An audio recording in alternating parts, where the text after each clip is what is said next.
Hello, welcome back to Raw Sports Interviews with myself, Raw 12:51 AM's head of sport, Josh Sim, the University of Warwick's award-winning student radio station. Thank you so much for tuning in. If you're watching this or if you're listening to this on our podcast feed, thank you so much for listening to this. For those who are watching the YouTube video, in the video description is a link to all of our social media.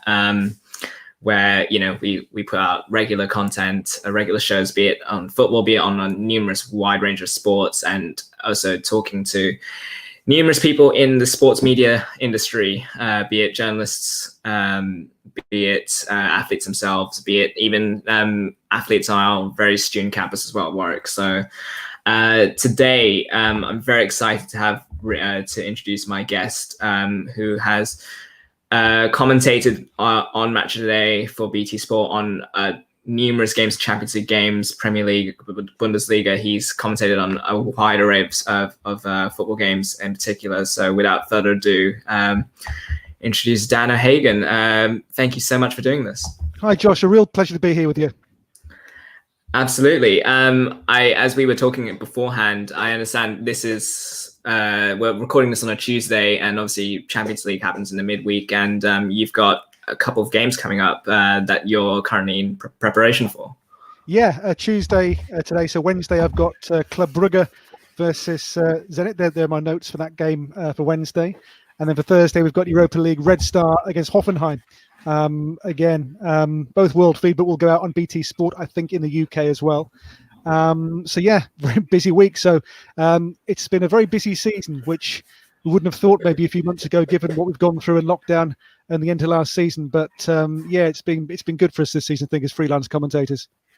Yeah, actually, there's quite a few questions, I guess, to unpack from that kind of opening spiel you gave there. I mean, obviously, the commentators aren't able to travel to games now, and that has been a big change. But the kind of season being kind of shrunk down in terms of days between matches and stuff, does that mean there's more work for you guys with broadcasters trying to keep up with the demand for games and obviously needing to get games on broadcast? Does that mean you guys have been given more work as well as a result of this? Yeah, in a way, I think for some, others haven't been quite so lucky. I work on the Bundesliga. That came back end of May, so we were back after a 2-month break. I then did a lot of work on the Chinese Super League, which was, I think we played games every 5 days across the group stage. So that was really busy as well. Then obviously Bundesliga starts again, Europa League, Champions League, EFL. So it's been busy. But we know that we were lucky to get the Bundesliga back when we did, because a lot of guys in my profession didn't get work back quickly. And one or two I know are still finding it tough to define games because of the way things have gone and the way games are being spaced out now. So I've been very lucky. Others haven't. So yeah, I'm very mindful of the fact that while I've had a bit of work in the last few months, lots of friends of mine haven't been quite so fortunate. Yeah, absolutely. And I sort of mentioned there that, there's been, obviously the pandemic has forced numerous changes upon commentators at the moment. So I guess when I talk about, commentators not being able to travel to games, has that been the biggest and most significant change to the job as a result of the pandemic, or has it been anything else that I've missed in terms of big things that have sort of changed? Well, yes and no, in that these days, a lot of games were done from studios anyway, so that's not really changed too much. But Bundesliga, we'd fly to Cologne and do our games from a studio in Cologne, or for the big games in the stadiums at Dortmund and at Bayern. We can't do that now, so we now do the German league commentaries from the UK for the time being. Another change too is that you can see I'm using here my own microphone. We've all gone out now and bought our own mics and our own equipment. So we're now almost like traveling studios to kind of cut down on sharing with other people. So we've been very mindful, I think, in terms of making ourselves as commentators as safe and as COVID secure as we can, in terms now of taking our own kit to jobs and when we can work from home. So, for example, I did the German Cup first round in September, highlights of games from my living room. And as of next month, the Bundesliga, we're going to have new gear to do live commentary from home. using a mix of Wi-Fi and 4G. So I know BT have done games from home now ever since the German games restarted in May. So it's all changing that now. I think we're finding ways of adapting to the situation we've been faced with, because we've now shown that we can broadcast remotely. We've had presenters hosting shows from home. I've got a friend who directs from home. Others, as I say, we now commentate from home on some occasions. So it's changed so much. Ideally, we'll go back to the old way where we see all our friends at different workplaces and we kind of mix again. But for the time being, football broadcasting has been done a certain way, a different way. And right now it's working okay. Yeah, absolutely. I suppose it's sort of on a micro scale. Certainly from my perspective as a student radio presenter, it's been different as well. I've like you, I've had to buy a podcast mic, and I've got the exact same mic at home. Yeah, I saw it's sort of one of the industry kind of standard ones, which is really cool. But yeah, as we are doing this from home, all our shows have been doing from home. Obviously, we'd love to be in a radio studio doing this, but yeah, it is sort of how the industry's changed, and that, in effect, I guess, speaking from our point of view, selfishly, it sort of benefited us doing interviews with people from home who normally wouldn't be able to come to the radio studio in person. So, yeah, absolutely, it's certainly changed a lot. And moving on to, I guess, the beginning of your career as a commentator. What was it about what was it about commentary in that attracted you in the first place, as opposed to, obviously the media industry, especially in sports, is so kind of diverse and there's so many different pathways. What was it about commentary that stuck out to you that made you think, I want to do this as a career? I think as a young boy, I listened to a lot of radio. So back then it was Radio 2 had all the sport. Then obviously Radio 5 came along. So I would listen to commentators like Brian Butler, like Peter Jones, Alan Green, Mike Ingham. And I thought, yeah, that's a great job. I played football. I was okay, but I wasn't good enough to make a living out of it. So this is the next best thing. So at school, I was okay at English. I took degrees and A-levels that were geared towards journalism. So, yeah, and I was very lucky that I was at Bournemouth doing multimedia journalism. And one day on our course notice board, someone had pinned up a sheet with a competition that Five Live were running to find that year's young commentator. And you had to record yourself commentating off the TV on the last 5 minutes of that year's FA Cup final, which was Middlesbrough-Chelsea. In 97, I entered it and I won it. And because that was on my CV, then that opened doors. So I was told my first job at MUTV in Manchester that the reason I got the job was because my CV had that one thing on it which made mine different to the next person's. So when people say to me, what advice can you give? I always say the same thing. Make sure that your CV is different. Make sure yours has that one thing on it the next person's doesn't. Yeah, absolutely, and it remains a very competitive industry, I totally would agree with the advice you've outlined there. Do you remember do you remember what your first game was commentating live, and sort of that experience? And I guess it's sort of similar to when I started doing these radio shows. You sort of you're fumbling for the right words. You're sort of finding a style that. Finding your own style and your own voice. Do you remember what that experience was like? Well, not really commentary, but the first game I reported on was actually from Wembley. It was the 98 Auto Windscreens final, which was Bournemouth against Grimsby, because I was doing some work experience then for local radio in Bournemouth. So I was doing kind of phone updates during the match. Commentary-wise, it was a very unglamorous game. It was a reserve team game. Man United versus Barnsley from Bury. In late 99 it would have been, live on METV with obviously a tiny audience back then, co-commentary with I think Lou Macari alongside me, and yeah, listen back now, and even stuff I did 5 years ago I cringe. So luckily I don't have a recording of that game anymore, but yeah, we all start somewhere, and MUTV was a great place to learn because it was a very small operation then. It's a bit bigger now. But I joined just after, I think the first year after they'd started in 99. And I came in and, yeah, I think within the first month, I'd done commentary, reporting, presenting, floor managing, editing. You kind of muck in because it's a small operation. So within a few weeks and months, I'd done the whole lot. So I could then pick and choose what I want. I thought commentary is what I want to lean towards more now. But yeah, it was certainly a great place to learn. And that's what I'd say. Don't be afraid of going somewhere where it seems like a small company, a small station, a small operation, because those are the places where you will get a chance. Yeah, absolutely. And do you feel, I mean, you listed the sort of skill set and the skills that you learned at MUTV. Do you feel like that helps having sort of a diverse skill set and being able to prove that you are not only able to kind of work in front of the camera, but as well as behind, or in front of, on air, as well as off air in terms of the editing and sort of behind the scenes stuff as well? Yeah, I think you have to go there too with an open mind and be prepared to kind of almost be like a sponge and soak up information and experience. I was lucky to work there with Steve Bauer, was the #1 commentator there at MUTV. Obviously now does Match of the Day and a whole host of things. And to watch and learn from Steve. I remember he was doing a reserve game at Bradford, and I was there to kind of observe or almost to shadow him. And at one point, the cameras all went down. And in the blink of an eye, he changed from TV commentary to radio commentary really quickly. And that impressed me so much that on air, you don't get phased. You just go into that mode all of a sudden, right, okay, I'm going to go into a different kind of commentary now because we've lost our cameras. So that really made a big impression on me. And you do kind of learn. And as I say, you become a sponge. And the longer I've gone on, the less things faze me. So, for example, I did a game for Eurosport. This is going back about 10 or 12, maybe 12 or 15 years. It was a World Cup qualifier.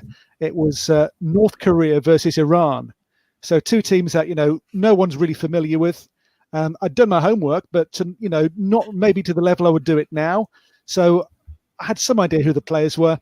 And normally before the game, you'll get emailed or faxed back then a team sheet. This never arrived. So there I am on air doing two teams, not knowing who was playing. And we got through it because I'd done enough homework to recognize most players. Luckily, no goals were scored in those first minutes before we got the team sheet. So, yeah, you kind of learn as well that on air, just stay calm. Don't let anything faze you. At first, that's difficult. But the more you do television, the more you do football commentary, certainly, the more you appreciate that anything can happen. Quite often it does. And it's how you respond to it. Yeah, and you mentioned that anecdote how Steve went from TV to radio commentary in that moment. I feel like that'd be a useful thing to explain the difference, because obviously, to the casual viewer, both forms of commentary, but obviously they are different formats, and there are different skills involved, obviously, with the visual and just having the audio as well. So do you mind just explaining the differences between the two and why it's sort of, there are differences in between the two kind of mediums in terms of commentary? Yeah, basics in radio, you talk more because people can't see the game. So you're saying, the right back's on the ball on the right-hand side. He passes into the centre circle. You're being more discreet.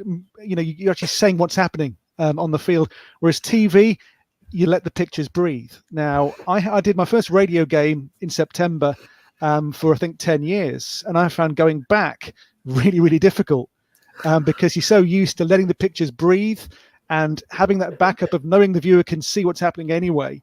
So you don't have to explain. And by contrast, I think with TV as well, it's very easy to sometimes talk too much. And you have to trust the pictures sometimes. So the difference between TV and radio commentary is it's bigger than I realized, having gone back to radio and did a game, as I say, a few weeks ago. And it is certainly, there's a huge difference, which, on first kind of thoughts, you wouldn't think there is. But there is, it's like night and day, the two skill sets required. Yeah, absolutely. And obviously, an overlapping feature in both is the preparation beforehand in terms of players and name pronunciations. I believe Adam Summerton indeed recently put up a kind of picture on Twitter on his notes for I think it was a Europa League game, just the amount of preparation it goes into kind of names and pronunciations, and maybe a few facts about their form, a few facts about a few comments from them as well. When do you start, I guess, obviously especially in this time period, you're kind of getting you are fortunate enough to kind of be getting games kind of left, right, and center kind of at short notice. So how does the preparation work in terms of how far back do you kind of start before a game, and then as the game kind of approaches, does that kind of ramp up a bit in terms of intensity, in terms of focus as well? I think for me, a game, ideally, you'll get at least a day or a day and a half's prep into each game. That's not always possible if you have a run like I had in October and November, where all these Chinese matches came at the same time as Europa League and Bundesliga, Champions League. So sometimes you do have to maybe be a bit more brief than you'd like to be in terms of your prep, but I never cut corners because you don't want to feel naked. The worst thing is to go on air and something happens and you can't respond because you weren't prepared for that eventuality. So these days, I'd like to prep a game maybe 2 days in advance, and the prep takes 2 stages. And first of all, I will do the sheet. I mean, those are the 2 squads. So those are the players who can play, will play, have a chance of playing.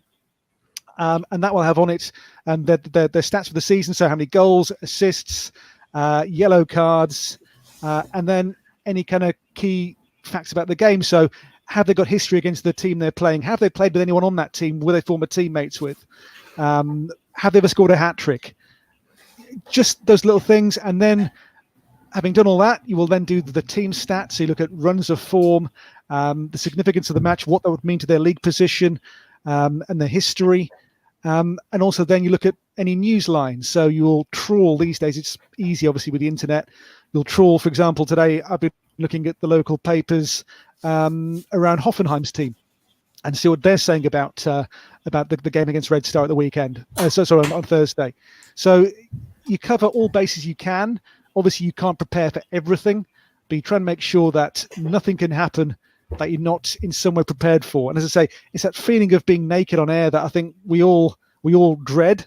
I'll tell you now, all commentators have the same anxiety dream. Takes various forms, but we all have it. And that is that we're not prepared in some way for a game. Either we go to the wrong stadium, or we can't get there in time, or we get all of our words wrong, we get the teams wrong. We all have this anxiety dream because we all want to do a great job and make the job as good as we possibly can do. And I think all the guys I know in the business all take preparation extremely seriously. And as I say, with internet now, it's far more easy than it was maybe 15 years ago when you couldn't find the stuff out. These days, you can give me any league, any team, and I'll be able to be prepped up within a couple of days on all the players involved, because the internet makes it so much more easy now. But I'm sure you go back 20 years and that wasn't the case. Yeah, absolutely. And I mean, it's really interesting to me about how yes, you have the internet, but a lot of from what it looks like, and I might be wrong in saying this, but a lot of commentators tend to write their notes by hand, and they find, and obviously in marker and all that. Is that, and I'm aware this is sort of a smallish question, but is that because for simple reasons the internet's not great up in the commentary gantry, or is there sort of like a learning thing, like a memory thing of writing it down on paper, as compared to like typing it up on a Word document or something like that? For me, that's exactly it. If I write it down, the act of writing makes it stick in your mind better. There are others who swear by typing it on a computer and printing out individual players' names on individual labels on stickers. It's whatever works best for you. I've not met 2 guys yet who have the same system. So it's what works for you. And for me, handwriting has worked for the last 20 years. I keep saying I will never go to computers, but sometimes when I'm really, really busy, I think, I could make this so much easier by doing it all on the laptop. But I've never kind of given in yet. For example, I mean, trying to think, you find that a lot of the younger guys, I mean, I'm 42 now, so I'm one of the older guys these days, but certainly the younger guys do tend to be more kind of computer based. And it's just the kind of old guard who tend to handwrite now. But I would say it works best for you. And if handwriting is the way that makes it stick in your mind, that's the way to do it. It's, as I say, no 2 commentators have the same system. I think that's everyone's minds work differently, and it's whatever works best for the individual commentator. Yeah, absolutely. I mean, obviously, I mean, as I think we sort of mentioned at the top, commentators tend to work freelance. I don't think to my knowledge, a minority will have maybe a contract with a specific broadcaster for regular basis. So how do you sort of manage being a freelancer and ensure you've got work constantly, particularly in I don't want to call the sports media industry volatile, but that is sort of the word that comes to mind, at least, because there's so many people who would jump for the opportunity that you have. Yeah, and also I think you have to be aware that these days the rights change hands. So in years gone by, the BBC would have a certain set of rights, ITV the others, and then Sky came in, and then we had Setanta, and now BT. So the fact is there are a lot of different companies, and there's more work out there than there used to be, because there are so many games get shown with English commentary. But it's certainly not an easy business. I went freelance in 2005, and my first year was challenging. I've been on a contract with ITV Anglia. Back in those days, we had live Football League rights, but then ITV lost those rights. And I found myself with a choice. Do I stay at Anglia TV and focus more on sports presentation and sports news journalism, or do I follow my dream and go into commentary full time, which I did? But that first year was tough, because you have to build up a reputation, and I was unknown.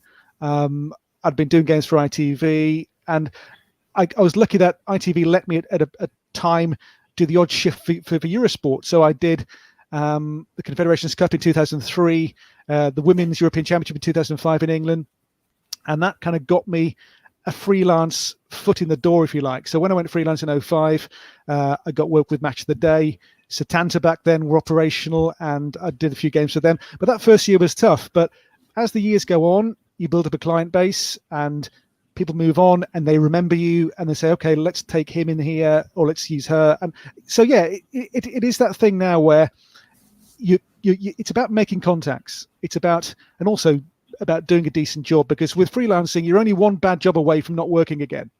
So it puts the pressure on. So hence why we all prepare crazily, and yes, we all try and do the best job we possibly can, because we know it's a very competitive business. And as I say, you're one bad game away, or one on-air faux pas away from not working again. So I wouldn't say it's stressful, but there is that pressure there, which is in the back of your mind. And I'm lucky that 15 years of freelancing, I've got some great clients, some great friends who will book me for various companies. So yeah, but I'm not ever going to be comfortable and say, I'm guaranteed work, because I'm not, because it's a very busy field now. When I started freelancing, there was maybe 20 commentators. There's probably 50 now working. So it's a very, very competitive market now, and that certainly, I think, gets more competitive year on year. Yeah, absolutely. And I would, and certainly you've been lucky enough to commentate on so many amazing matches and amazing stadiums. I would be remiss not to ask you about any memorable games or stadiums that come to mind in terms of your commentary career. So is there a game in particular that you kind of look back on fondly with, or is there a stadium that you're equally as excited to arrive at for a commentary, to commentate on a game? Well, I'm lucky to have had a World Cup final. I did the 2014 final in the Maracanã, which will take some beating. As an occasion, it wasn't a great game. Germany-Argentina. That was amazing. Again, the World Cup in 2010. Especially with the recent news, to have seen Diego Maradona in the flesh as the coach then for Argentina, I'll never forget that. But certainly in terms of club games, I love going to Dortmund. Best game I ever saw was Dortmund 3, Bayern 2 in 2018, I think, when Paco Alcácer scored the winning goal from 2-1 down. 81,000 people, incredible. In terms of local interest, home interest, I'm a Wolves fan, so to have done Wolves' first European game for 40 years last year against Crusaders was amazing. So yeah, lots of lots of great games. I've been to lots of stadiums, but I've never yet had a day of work when I've not wanted to go to work, where I've thought, oh, it's, I've got to go and work today, because it doesn't feel like a job. And that's, if you can find yourself a job that doesn't feel like work, then you must be doing something right. Absolutely. I just have some questions for you as the football fan, as the football supporter. I guess, who were the players that you kind of loved to watch growing up? Was there players that kind of captured your imagination as a kid when watching football? There's probably two. I think as a Wolves fan, obviously Steve Bull was my absolute hero, our record goal scorer. He was, when I was a kid at school, he was in his pomp. So he had his 2 50-goal seasons in the fourth and then the third division, and we got into what is now the Championship, and that was amazing. So to have seen him play was amazing. Another one was Brian Gunn, because at school I was a goalkeeper, and I used to really love Brian Gunn's style of play, and I've since become quite good friends with Brian. And so I always say, in the playground, I used to pretend to be you, and he finds that quite funny. But I think so heroes, And for me, my first World Cup was 1990, so I watched that as a 12-year-old boy, and to watch that team, England reach the semi-finals, and that World Cup for me just is magical, because that was my first one. And I think we'll all have our own memories and our own first World Cups, but the first one will always stay with you. And for me, it was certainly Italia 90. Yeah, from my perspective, it was 2006. And I mean, that headbutt in the final will forever be engraved in my memory, because it was for me, it was that moment. I know the Shankly quote of football is not really a matter of life or death, but for me, that was the one way it kind of just, I kind of caught on to the meaning and how much it meant to so many people. I mean, you mentioned you're a Wolves fan. I definitely should ask it. It's been a very good season. Obviously, we wish Raul Jimenez the best with what's going on with him in hospital. But it's been a very strong season, and you must be pretty happy with how it's gone so far. Well, I think the way the club has developed since we were taken over by the Chinese in 2016, was it? At the time, I wasn't convinced. I'd seen other clubs be taken over and it all went wrong, but Fosun have been phenomenal. I was very much against the decision to replace the manager as well with Nuno, but he's been incredible. And what he's built there in the space of 3 years, I first saw them play under him at Norwich as a fan in, I think, October 2017. And the way they played that night just blew me away. They won 2-0 at Norwich, and the football was just, they were playing Champions League football in the Championship. I mean, that night they would have beaten, I think, most teams, because they were so good. And, as I say, I was lucky enough to commentate on their first European game, I think in 39 or 40 years, against Crusaders last July. And to have been there, and, my club is now on a level that I couldn't have dreamed of when I was a supporter back in the 90s. I first went to Molineux when it was when two sides were condemned. A stadium was only two stands were open, so they've come so far. And Fosun and Nuno and the players he's saying, to be able to watch Raul Jimenez, João Moutinho, Ruben Neves, Adama Traore. I mean, these players are at the top of their game. And, having watched Wolves with some pretty mediocre teams and some pretty mediocre players down the years, to have these players playing for my team now, it's unbelievable. And you hope this can be sustained and we can push on and maybe become a team to push for the top 4. But right now, every Wolves fan I know and I'm sure is just living the dream and kind of riding this wave, because right now it's just a great time to be a Wolves fan. Yeah, absolutely. And another, as we sort of alluded to earlier, a great win on Sunday against Arsenal as well. That puts them in 6th place, I believe. So really good season for them, and a really good period as well. As someone who writes a lot about German football when they're not studying at university, I would be remiss not to ask you about how the season, how you perceive the season so far, because it's been relatively, I mean, we all expect Bayern to finish sort of at the top, but sort of for me, I guess, the bit, I guess, from tier 2 down to the 13th, 14th place team. It doesn't seem like to be a lot of difference. And obviously, this weekend, Dortmund losing to Cologne, and I struggle to think of it. I mean, Leverkusen drawing to Hertha as well. It's been an interesting season for me as someone who has rights and loves watching the Bundesliga probably more so than Premier League. So, what's your opinion and what's your perception been of the season so far? Because it's been an interesting one for sure. Yeah, I think with Dortmund, you kind of wish they'd find that real kind of stability to challenge Bayern more often, because that game against Köln at the weekend, a 2-1 home defeat, that was typical of Dortmund under Lucien Favre. Yes. One week they'll blow a team away and be phenomenal. The next week they'll play like that and get beaten 2-1 at home by a team who were in the relegation places, or certainly down towards the bottom. And yeah, I think it's been Bayern look again super strong. Went away to Stuttgart the weekend and won 3-1 with relative ease. They haven't lost a game this calendar year. And we know Bayern set the bar. Lewandowski is, for me, on fire. Such a shame that there was no Ballon d'Or this year, because I thought he was an absolute shoe-in to get that and kind of break the kind of Ronaldo and the Lionel Messi hold of that award. But I think certainly Bayern are great to watch. I just wish, as someone who loves the Bundesliga and works on the Bundesliga, that we got closer title races. But I think you look beyond that, and there is lots to enjoy around the league. Certainly the push for the top four for the Champions League, the relegation battle.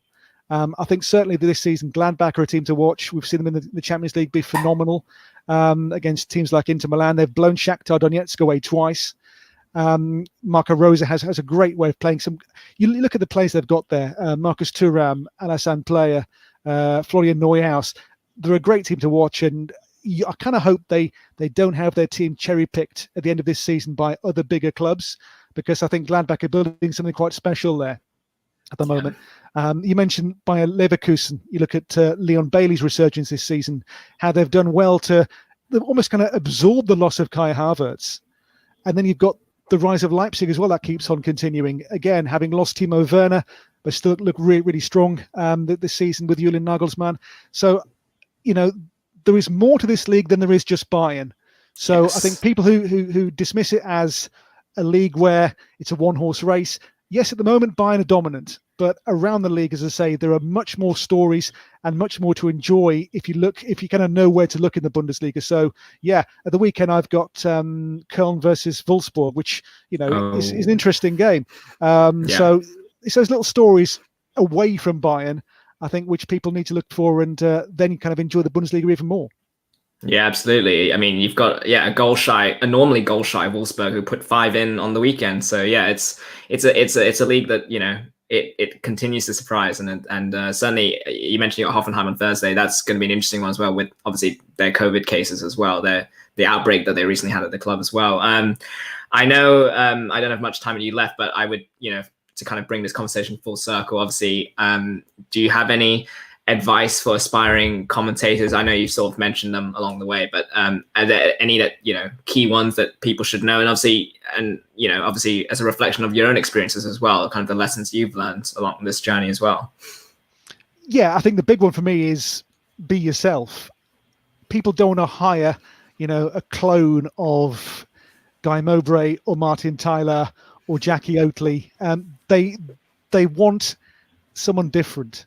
Someone who is themselves, someone who brings something to the table that they don't already have on their roster. So that's what I'd say is don't be afraid to be yourself. Obviously, as I say, I learned from Steve Bauer. So don't be afraid to learn and be, as I say, a sponge and soak things up.